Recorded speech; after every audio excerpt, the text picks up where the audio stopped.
Good morning. We are extremely pleased that you're here. It is good to come together for the purpose of co-creating. Do you agree? Yes. You are knowing what you are wanting? Yes. It evolves, doesn't it? Things happen which cause you to focus on new desire. Sometimes new, strong desire. You like that? You like that variety that surrounds you, that helps you to focus yourself into desire? If you are saying yes to the question, do you like that? Then you are understanding some very important things. You're understanding that you can hold a desire and not get in the way of it at the same time.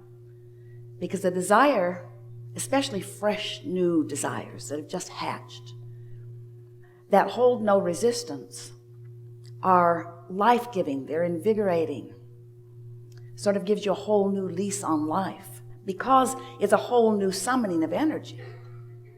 But those desires that you've had for a while, that you're summoning energy toward, that you are blocking with beliefs that contradict them, those desires feel sort of old and stale and irritating.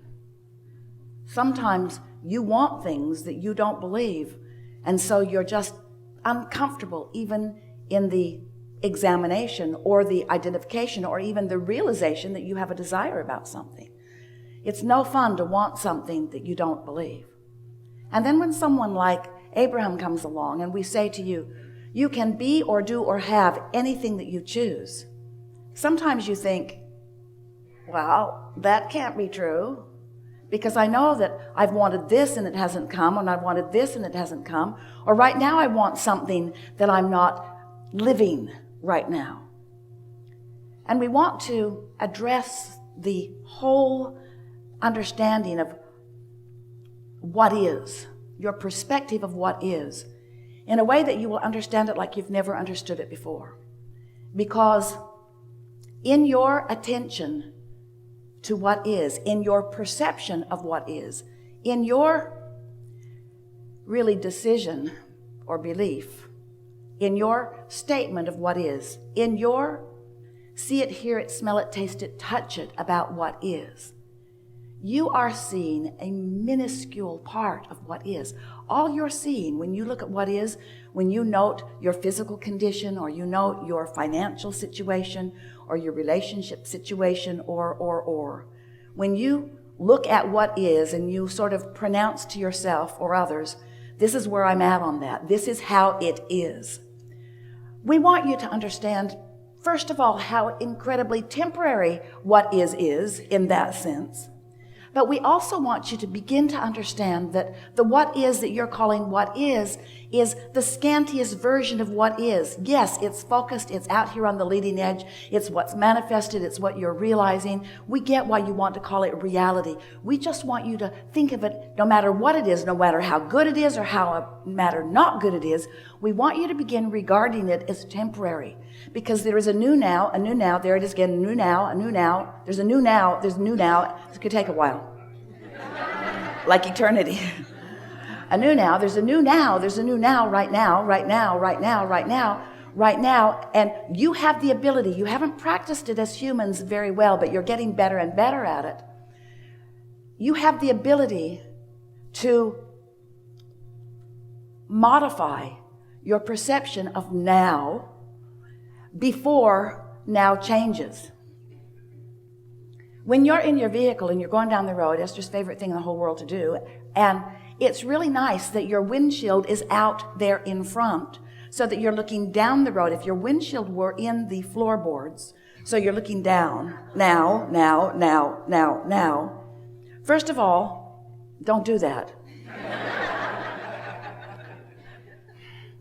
You get what that means. In your attention to absolutely what is, you miss the pleasure of where you're going, but you also miss the opportunity to guide yourself effectively about where you're going. And we know analogies are never perfect, and that one was far from perfect, but we want to get your attention when we say to you that now, lovely as it is brief, really, really temporary, and absolutely, under all conditions, modifiable, changeable. The thing is about now, the reason that now is playing out the way now is playing out, in terms of everything that's happening in your experience, is because of what you've been thinking and how you've been feeling. It's all about the mixture of energy within you. And that mixture of energy within you is about your desire and your belief. Really, that's all that it is. Desire and belief is the framework by which you are offering vibration. As life causes you to know what you don't want, it causes you also to know what you do want. And you launch this vibrational rocket of what you do want. Now we know you want to say blah, blah, blah, blah, blah, vibration, vibration. Well, vibration matters because you're launching this vibration, which in the easiest way for you to understand it is the energy that is supporting or is the reason for the thought. So when we say thought or vibration, we're talking about your focus. So when life causes you to focus, even if you don't put it into words, when life causes you to focus, there's a vibration that is emitting from you that is your point of attraction. In other words, you're emitting this vibration, but you've got such an ability to notice what is, that even though you've launched this rocket of desire, and even though the larger part of you, the non-physical part of you, the source soul part of you, is holding that vibration of what you desire in a really strong focus, you have these habits of thoughts about it also. In other words, I want more money, but the truth of it is I don't have as much money as I want to have.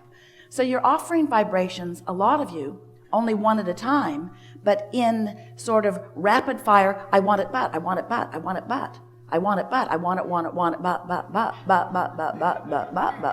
but.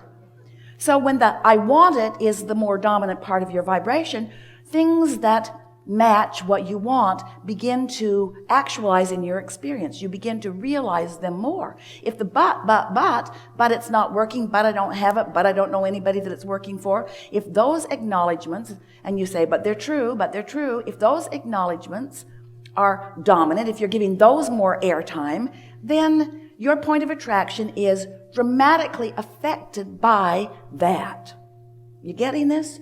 You get what you think about. And what is confusing to so many of you is that you think about what you want and then you think about it not being there. And then you think about what you want and then you worry about it not being there. Or you worry that it will go away. Or you wonder where you're going to go with it next. In other words, there's so much speculation about the things that go on in your mind that hold you in vibrational discord to what you really want. And that's what we want to talk about all day, every day.